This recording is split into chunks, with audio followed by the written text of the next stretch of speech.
कि हम अपना प्रॉफिट शो नहीं करते। यदि हम प्रॉफिट शो करेंगे तो आपकी कंपनी की वैल्यूएशन बढ़ेगी। हम टैक्स बचाने के चक्कर में पड़े रहते हैं। तो फर्स्ट पॉइंट तो ये है, जो मेरी एडवाइस है, जो आपका एक्चुअल प्रॉफिट है वो आप शो कीजिए। कितना आपको लॉस हो रहा है, सपोज करो आपको 10 time of your capital profit आपको वैल्यूएशन मिल रही है। आपने 1 लाख रुपया प्रॉफिट लिया तो आपको 10 लाख की कैपिटल वैल्यूएशन मिल गई। वही 1 लाख बचाया आपने टैक्स में, तो क्या मिला आपको? कुछ नहीं मिला। तो सबसे बड़ा पॉइंट क्या है, कैपिटल अपना प्रॉफिट जो है उसको बुक्स में लेकर आए। नाउ सेकंड इशू है जी आईपीओ। आईपीओ के लिए सो मेनी कंडीशन। यदि आप चाहते हैं तो there is private equity also.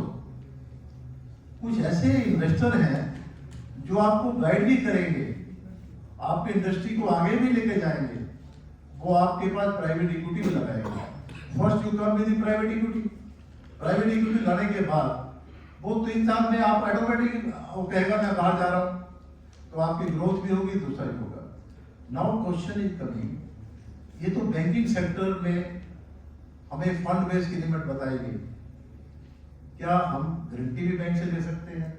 Performance guarantee भी मैं ले सकता हूं जिसका मार्जिन नहीं है।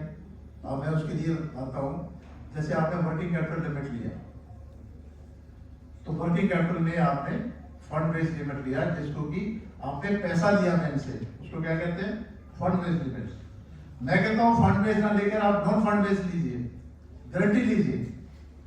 जब आपने गारंटी लिमिट ले लिया, you go to the national small industry corporation.